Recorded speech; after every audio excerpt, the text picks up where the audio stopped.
अस्सलाम वालेकुम नाज़रीन, मियाँ सैफुर रहमान ऑफिशियल के साथ आज हम बहुत सी खबरों पे बात करेंगे। एक न्यूज़ ब्रेकिंग शख्सियत मेरे साथ मौजूद है जिनके पास अंदर की बात, हालांकि मैं अक्सर मजाक में कहता हूँ कि अंदर की बात है, को ऐसे लगता है जैसे प्रेस क्लब के साहब वो जो नलका है ऊपर से वो खबरें फेंकता है और हम वो छाए कर देते हैं। मेरी मुराद है जनाब खालिद महमूद खालिद साहब से। आपको हम खुशामदीद कहते हैं मियाँ सैफुर रहमान ऑफिशियल में। तो आपसे हम अंदर अंदर की चौंदियाँ खबरें लेनी हैं। आपकी तरफ से खबरें आ रही हैं, केयर टेकर्स के नाम भी आपने बता दिए, ये तो कौन कौन से लोग हैं, आपने मेरे व्लॉग की बात कर रहे हैं। और फिर माशाल्लाह ब्रेकिंग न्यूज, और आपने देखा डिप्लोमेटिक रिलेशन पाकिस्तान इंडिया, और ये यहाँ पे जो भी डेवलपमेंट्स हो रही हैं जेर जमीन भी और सतह के ऊपर भी उन सब पे गहरी नजर है इनकी। तो खालिद साहब, एक तो हम आपको खुश आमदीद कहते हैं। शुक्रिया। तो बड़े आपने वक्त निकाला मेरे लिए, आपकी मेहरबानी, मोहब्बत है, आपकी खलूस है, भाई हैं आप, मेरे प्रोफेशनल कुलीग भी हैं। एक अरसा हमने गुजारा इस शोबे में, मार खाई और बड़ा कुछ देखा। बाद का तो वो बाजी ले जाने की कोशिश में, उस रैट रेस में गलत खबरें भी निकल जाती थी फिर, लेकिन तहकीक भी करते थे। शुक्र है हम दोनों अल्हम्दुलिल्लाह एक ऐसे इदारे में हैं जहाँ पे कोशिश होती है कि पूरी आखिरी हद तक सच्चाई तक पहुंचा जाए और फिर शाया किया जाए। ये जंग ग्रुप जो इदारा जो है ये है ही इसी के लिए। आपको पता होगा कि जब कोई गलत खबर आप जमा करवाते हैं यहाँ डेस्क पे देते हैं तो फोन डेस्क से नहीं आता जी, फोन ऊपर से आता है, बराह रास्त, और फिर उसके मंदरजात पूछे जाते हैं जी। ये बल्कि मैं इसलिए ये बात छेड़ रहा हूँ कि मैं खालिद साहब एक दफा एक रेडियो चैनल है प्राइवेट है, पीलैक के जेर इंतजाम चलता रहा, तो पंजाबी में प्रोग्राम, और मैं और मियाँ हबीब दोनों थे, वो भी हमारे कुलीग हैं।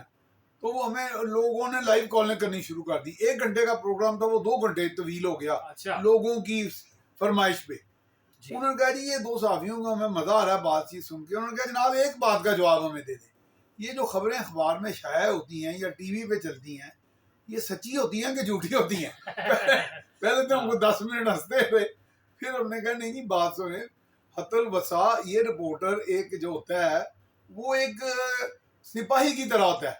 बिल्कुल सही वो उसका अपनी भी एक शर्मिंदगी होती है अपने अंदर ही। खबर अगर पिटेगी क्यों, ऐसा नहीं खालिद साहब जी? ये पहले तो आपने भी सैकड़ों ऐसी खबरें दी हैं। हम लोग जो है, ये तो पुराने जो लोग हैं वो तो यही कहते हैं यार खबर गलत ना चली जाए, लेकिन आजकल का दौर जो डिजिटल मीडिया का और खास तौर पे ये यूट्यूब का, यहाँ पे आप उसका टाइटल देखते हैं तो वो कुछ और होता है, अंदर खबर कुछ और होती है। ये ट्रेंड सही नहीं है।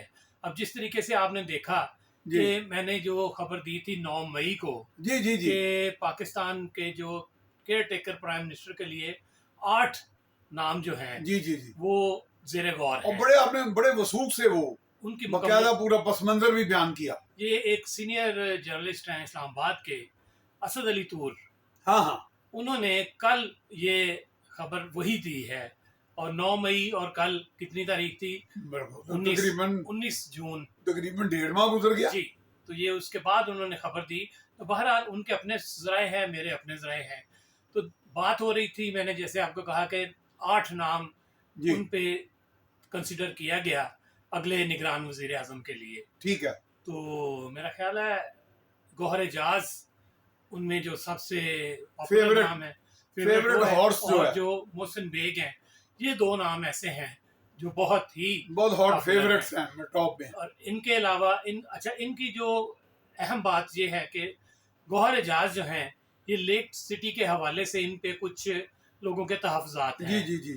तो ये खुद भी, मेरा ख्याल है जो मेरी इत्तलात के मुताबिक, ये खुद भी केयर टेकर प्राइम मिनिस्टर बनने के ख्वाहिशमंद नहीं। अच्छा, लोगों के तहफ़्ज़ात होंगे, वैसे मैं जर्नलिस्ट के शायद ना हूँ खास तौर पे नहीं, वो कुछ इकोनॉमिक जर्नलिस्ट जो हैं, कुछ जर्नलिस्ट हैं, मैं इसके बारे में किसी का नाम नहीं लेना चाहूंगा। हो सकता है उनमें मैं भी हूँ, आप भी हो। तो ये है कि दूसरे जो मोहसिन बेग हैं, उनका नाम भी बड़ा फेवरेट है। उनके ऊपर भी आपने देखा कि एक छाप लगी है कि वो रावलपिंडी के आदमी हैं। जी। जो मेरी लिस्ट थी उसमें एक और नाम था, शहजादा एहसन अशरफ। ये बड़ा नाम जी। और आपने फिर उनका बताया भी कि उन्होंने उनकी कितनी खिदमत हैं। जी बिल्कुल, उनके खानदान की, अब्दुल कादर के पोते हैं, इस तरह वो पहले भी जो सेटअप था निगरान, उसमें वो ज़ीरे तिजारत रहे हैं, PAE के चेयरमैन भी रहे हैं, और उस वक्त आपने कहा कि कामयाब भी गए थे वो। जी, उनका बहुत कामयाब, काफी हद तक उसका खसारा कम किया था। लेकिन इस वक्त शायद मैंने यही कहा था कि अगर मेरिट हुआ तो मेरिट में तो शहजादा एहसन नंबर 1 पे है, ना कोई मुकदमा उनके खिलाफ, ना कोई उनके कोई और इस तरह का स्कैंडल है। तो अगर कोई चमत्कार हुआ तो फिर या पिंडी जीतेगा या फिर जो कराची में लोग बैठे हैं वो जीतेंगे, कराची वाले तो। अच्छा, आप ये बताएं, इतनी बातें हमने करते रहते हैं जी। एक दफा मैंने मियां नवाज शरीफ प्राइम मिनिस्टर थे तो मैंने उन्हें बरमला पूछ लिया, हालांकि वो बहुत से सवालों पे ना थोड़ा सा ब्लश करना शुरू कर देते, वो जवाब ही नहीं देते, जरा लाल हो जाता था मुंह। तो मैंने कहा इस्टेब्लिशमेंट का क्या जीना आपने सवार किया हुआ, आंखों में आंखें डाल के बस देखते रहे, जवाब कोई नहीं दिया। नहीं, उसका सवाल ही कोई और आगे से कुछ जवाब शुरू कर देते हैं, शुरू कर देते हैं। मैंने फिर एक दफा कहा, मैं जी जगीरदारों को भी आप बड़ा क्रिटिसाइज करते रहे, सनतकार। तो आजकल का सनतकार जो है वो जगीरदार से भी बड़ा जालिम है। तो फिर वो मुझे शहबाज शरीफ साहब ने दूर से इशारा किया कि बस ये सवाल ना करो। आपको पता है इस वक्त जगीरदार जो पाकिस्तान का एक बहुत बड़ा, उसी के नाम चल रहे हैं। पंजाब का चीफ मिनिस्टर किसकी वजह से बना जी? जो केयर टेकर प्राइम मिनिस्टर के नाम पे कौन जोर दे रहा है जी? जो PCB का चेयरमैन है वो किसका लग रहा है? हाँ। तो जगीरदारी निजाम जो है वो तो पुराना चलता आ रहा है और आइंदा भी चलता रहेगा। तो ये बताएं कि अब आपने खबर ब्रेक की है कि ये असम्बलियां डिसॉल्व होने का बहुत ज्यादा इम्कान है बजट के मंजूरी के फौरी बाद। जी, ये इसका आपने कोई पस मंजर भी बयान किया, अपनी मुद्दत पूरी नहीं करेंगी ये असम्बलियां, यानी ये तो आपने ठोक के कह दिया। जी, ये 4 दिन पहले टूटे, ये टूटेंगे यानी अगस्त का वो जो 13-14 उससे पहले ही जी, ये 10-11 अगस्त को ये टूटनी चाहिए, ये प्रोसेस शुरू हो जाएगा। इसलिए कि अगर ये मुद्दत पूरी करेंगी तो फिर 1.5 महीने के अंदर इंतखाबात करवाने होंगे। अगर ये नहीं पूरी करेंगी, 3-4 दिन पहले तोड़ दी जाती हैं तो नवंबर तक का वक्त मिल जाएगा। तो मेरा ख्याल है कि जो शहबाज शरीफ हैं वो अपनी जो इस वक्त उनकी साख तो रही नहीं ना इलेक्शन में जाने की, हो सकता है कि वो अगले कुछ दिनों में कोई ऐसे इकदाम करें कि अवाम जो है उनके फेवर में हो जाएं और वो कहें कि चलें वक्त ले लें नवंबर तक का, तो वो असम्बलियां 2-4 दिन पहले तोड़ दें और सदर मुमलिकत अगर वो नहीं एक्सेप्ट करेंगे तो वो 48 घंटे के बाद ऑटोमेटिकली असम्बली डिसॉल्व हो जाएगी। तो ये कानूनी तौर पे तो फायदे में है शहबाज शरीफ, अब देखें वो क्या करते हैं। और अगर वो चाहें, कानून में भी है कि अगर असम्बली डिसॉल्व करते हैं, खुद तोड़ते हैं कि दरख्वास्त देते हैं सदर को, उसके बाद वो इसको कुछ महीनों के लिए आगे भी लेके जा सकते हैं इलेक्शन जो है। अच्छा जी। अच्छा, ये आजकल शरीफुद्दीन पीरजादा नजर तो नहीं आते, लेकिन कहते हैं आजम नजीर तारड़ भी काफी हद तक शरीफुद्दीन पीरजादा की तरह की तशरीहात, चौधरी अल्ताफ साहब बड़े हमारे दोस्त थे, आपके भी थे जी। और वो एक दफा मैं गया गवर्नर हाउस तो वो आइन की किताब निकाल के बैठे थे सेक्शन 104 से आगे वो यही देख रहे होते थे कि असेंबली कैसे तोड़नी है। वो मैंने कहा कि चौधरी साहब तो हंसने लग पड़े। मैं कहा आइन तो बड़ा तो तशरीह कर सकता है, मैं कहा तुसी आइंस्टाइन ही हो पूरे। तो वो हंस पड़ते थे, एक लफ्ज कहते होते थे मेरे अजीज।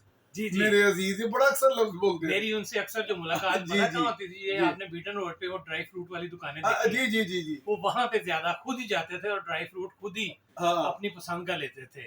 खुले डुले बंदे थे, खुले डुले आदमी थे जी वो, बहुत ज्यादा। और वैसे उनका भतीजा तो कुछ थोड़ा है, तो वो भी खुला डुला, लेकिन बहरहाल आपने देखा ही होगा मंजूर भट्टू और वो उनका जो सिलसिला चला था। अच्छा, ये बताएंगे 9 मई के वाकयात अभी तक ज़हनों से हज़फ तो नहीं हुए जी, यानी लोग उसको ये समझ रहे हैं, पता नहीं मैं गलत हूँ, आप मुझे रहनुमाई करें। तो लोग कहते हैं ये तो ऐसे था जैसे कोई फौज कशी होती है, जैसे कि बाकायदा देखे ना फौज एक नक्शे के जरिए चलती है। आपने बहुत इंडिया पाकिस्तान रिलेशनशिप में लिखा है, देखा है, दौरे किए हैं कि वो एक नक्शा बना होता है कि जी इस वक्त एक आग एक यहाँ लगाई जाएगी, एक मियांवाली में लगाई जाएगी, एक GSQ में लगाई जाएगी, एक शोहदा के यानी एक ही वक्त में 4-5 हदाया सिग्नल जा रहे थे। ये तो फौज का तरीका है या फिर वो जो मिलिटेंट तरबियत याफ्ता उनका तरीका है? ये को बताएं क्या हुआ ये सारा? ये मैं आपको बता दूं कि जब पाकिस्तान और भारत की जंग होती है जी, तो उनके सबसे पहले जो टारगेट होते हैं वो एक तो पुल होते हैं, रेलवे पुल, ठीक है, ताकि इनकी रसद काट दी जाए, ठीक है। दूसरा उनके जो मिलिट्री इंस्टॉलेशंस हैं तंसीबात हैं जी, वो उनके टारगेट होती हैं। आपने देखा कि 9 मई को पुलों को तो खैर कुछ नहीं कहा गया, ये जितनी मिलिट्री के तंसीबात थी उनको निशाना बनाया गया और शोहदा की निशानियां। आपने खुद ये बात की कि ये फौजी तरीकेकार था। जी जी जी। अब आपको ये भी पता होना चाहिए कि जमान पार्क में, मैं बकायदा तौर पे ये कह रहा हूँ जी जी, पूरी जिम्मेदारी के साथ, आपने तो हम वहाँ बहुत बहुत विजिट्स की जी, मुझे पता है। वहाँ पे जो दहशतगर्द थे, जो तहरीक तालिबान हाँ, पाकिस्तान वो के, तरबियत याफ्ता होते हैं ना, वहाँ उनका से तकरीबन फौजों की तरह का ही सिलसिला होता है। तरबियत लेके वहाँ पे वो मुकीम थे और वहीं से वो निकले हैं। तो इमरान खान जो कहते हैं ना कि जी वो हमने जिससे भी पूछा वो यही कहते हैं कि हम ये पीटीआई से तो नहीं थे। अरे भाई, जो वहाँ पे दहशतगर्द थे ना जमान पार्क में, वो आप जितना मर्जी कहें वो पीटीआई के नहीं थे, वो भी कहते हैं हम पीटीआई के नहीं हैं, लेकिन वहाँ उन्होंने कार्रवाई की और पूरी फौजी अंदाज में वहाँ पे उन्होंने अपनी कार्रवाइयाँ बकायदा नक्शे बना के तो और सिग्नल जारी किए गए। ये पूरी तौर पे इसी ये तरह तो फिर जैसे गद्दारी नहीं है, बहुत बड़ी खालिद गद्दारी है, इतनी बड़ी तो गद्दारी। इसमें फिर लोग क्यों कहते हैं कि जी बस वो तरीकाकार ऐसा हो। अच्छा, ये बात कहते हैं, खोसा साहब हमारे भी भाई हैं, बाकी भी कहते हैं, तजाद हासन साहब भी, लेकिन ये यकीनन आर्मी एक्ट मुल्क में सिविल इंतजामिया के होते नहीं लगना चाहिए। हम तो इस चीज के दाई हैं शुरू से, हम तो इसके सामने लिखते रहे हैं, मुखालफत करते रहे हैं, लेकिन बात सुने, जब फौज कशी होगी तो दुश्मन आराम से सरों के फुटबॉल बनाने के बाद सिविल अदालतों से या तो वकील के इन्फ्लुएंस के तहत छूट जाएगा या जज से राब्ते से छूट जाएगा, राब्ते करके अंडर हैंड।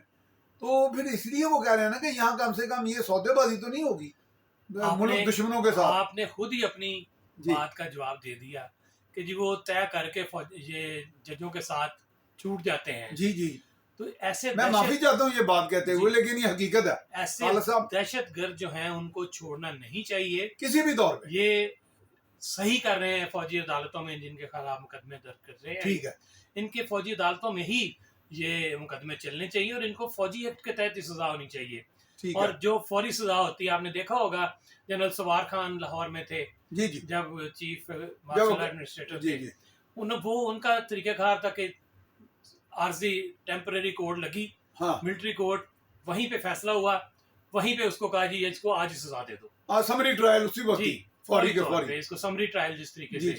तो अब जितना दहशतगर्दी का तरीकाकार इख्तियार किया इन दहशतगर्दों ने 9 मई वाले दिन, जी जी, हमारी अदालतों ने सबको रिहा कर दिया। हाँ जी जी, ये नहीं होना चाहिए, ये उनका अपना तरीकाकार अदालतों का, लेकिन इनको रिहा नहीं करना चाहिए जो गलत हैं जिनकी। मैं क्या जज महसूस नहीं करते कि मतलब हम जजों का एहतराम करते हैं कि मुल्क के अंदर क्या गदर की और ये सूरत हाल है बदअमनी की, ये दुश्मन से बड़े दुश्मन से हम डील कर रहे हैं, और अगर शक का फायदा देना तो उनको देना, हमने अवाम को दें। आप पहले कहते थे नहीं यार वो मैंने मुकदमा लड़ना है यार, कोई अच्छा सा वकील कर लो जी, अब वकील नहीं करते लोग, अच्छा सा जज कर लो, मैं नहीं ये कहता। अच्छा, तो आपने मेरे मुंह में डाल के मुझे कंडेम्प्ट लगवा देनी है। तो मैंने फिर कहा कि मैं बहुत एहतराम करता हूँ अदालतों में, बड़े बड़े अच्छे प्रिजाइडिंग अफसर भी हैं, लेकिन इज्तिमाई तासर कौम का यही है कि वहाँ पे सौदेबाजी हो जाती है या असरअंदाज हो जाते हैं, लोग निकल आते हैं। ऐसा नहीं होना चाहिए, ऐसा नहीं होना चाहिए। ये बात मुल्क दुश्मन है और फौज दुश्मन है, उनके खिलाफ हकीकी मानों में ट्रायल होना चाहिए उनका, और उनको सजा मिलनी चाहिए, उनको उनके असर रसूख की बिना पे छोड़ना नहीं चाहिए। बस एक आखिरी सवाल आपसे, आप बड़े मसरूफ होते हैं, वो ये है कि ये जो उस दिन मरियम औरंगजेब साहब हमारे साथ बैठी थी, खाना खा रहे थे, 3-4 रोज कबल बात है, पीसी में, तो आप भी गालिबन मदू थे, आप शायद आए नहीं या क्या हुआ, नहीं आ सके। तो मैंने उन्हें कहा कि आपको कोई अंदर से अभी भी डर रहा है कि बहुत असर रसूख है। मैं कह दूसरा आपको कोई जोम है कि जी हम अभी भी मकबूल हैं और मईशत को भी संभाल लेंगे। पहले तो कहने लगे जी हल्का ब हल्का हमें रिपोर्ट्स आ रही हैं कि नहीं हमारी सिचुएशन इम्प्रूव हो रही है, फिर वो कहने लगी कि नहीं हम मईशत को संभाल लेंगे। लेकिन इतनी तेजी से, बस ये मैं पूछ रहा हूँ आखिरी सवाल, कि मईशत को संभालने के इक़दाम हो रहे हैं, कहाँ से होंगे? मैं ये बताया ना मुझे तो खुद नहीं समझ आ रही। तो फिर ये नहीं होंगे, ये इलेक्शन स्टंट है। आप फौरी तौर पे जो आपने जो पहला कदम उठाया है वो इलेक्शन तक IMF के चुंगल से आज़ादी अपने आप को हासिल कर ली आपने देखा कि IMF वाला जो मुआहदा था वो सब खुद ही कह रहे हैं कि अभी नहीं हो रहे, अब नई गवर्नमेंट जो आएगी वो करेगी। वो तो 9वां जायजा भी किया, अब 10वें जायजे की बात जी। तो अब ये इसीलिए है कि इंतखाबात होने वाले हैं कानून के मुताबिक, आइन के मुताबिक। जी जी। और अगर ये इंतखाबात हो जाते हैं तो हुकूमत मौजूदा जो है, जो नून लीग जो है, उसको कुछ तो ऐसे कदम उठाने चाहिए जिससे अवाम को फ़ायदा हो। अभी तक उन्होंने अवाम के फ़ायदे के लिए कुछ नहीं किया 1-1.25 साल में। तो उनकी कोशिश है कि इंतखाबात से पहले कुछ ऐसा कर गुजरें कि अवाम कहे कि नहीं यार, हमें तो बड़ा फ़ायदा मिला। तो यही वजह है कि IMF के साथ मुज़ाकरात जो हैं, या उनका जो जायज़ा है, जो उनका प्रोग्राम जो है, वो आने वाली हुकूमत पे छोड़ा जा रहा है। ठीक है। और ये सिर्फ और सिर्फ सियासी फ़ायदा उठाने के लिए है। अच्छा, एक सवाल रह गया था, चूंकि वो भी कर लूँ मैं, चूंकि आप माशाल्लाह बड़े लर्नेड आदमी हैं। तो ये एक जिक्र हो रहा था मेरे साथ, एक नून लीग के बड़े सीनियर बंदे उसी दिन वो शहबाज शरीफ साहब को मिल के आए और मेरे साथ एक टीवी प्रोग्राम में, बाद में हम चाय के वक्त मेरे से बात करने लग पड़े। वो कहेंगे जी हमारे शरीफुद्दीन पीरज़ादा ने कोई रास्ता निकाला, हमारे शरीफुद्दीन पीरज़ादा, आप समझ गए, आज़म साहब जो हैं, तो उन्होंने रास्ता निकाला कि शायद अप्रैल तक हुकूमत यही मौजूदा एक्सटेंड हो जाए, तोसी हो जाए। क्या ऐसा हो सकता है? अगर 14 मई को इलेक्शन नहीं हुए सुप्रीम कोर्ट के हुक्म के मुताबिक, तो ये 14 मई के इंतखाबात जो हैं, ये जिम्मेदार इसका पोस्टपोन करने का वो सुप्रीम कोर्ट है। ठीक है, लेकिन ये अप्रैल वाला कोई चक्कर नहीं ऐसा अप्रैल वाला, ये आईनी तौर पे एक ही नुक्ता है कि आप 6 माह तक इसको कर सकते हैं, वो भी मुल्क में अगर इमरजेंसी हो। अगर मालियाती इमरजेंसी लग जाती है तो फिर आप जो मर्जी कर सकते हैं।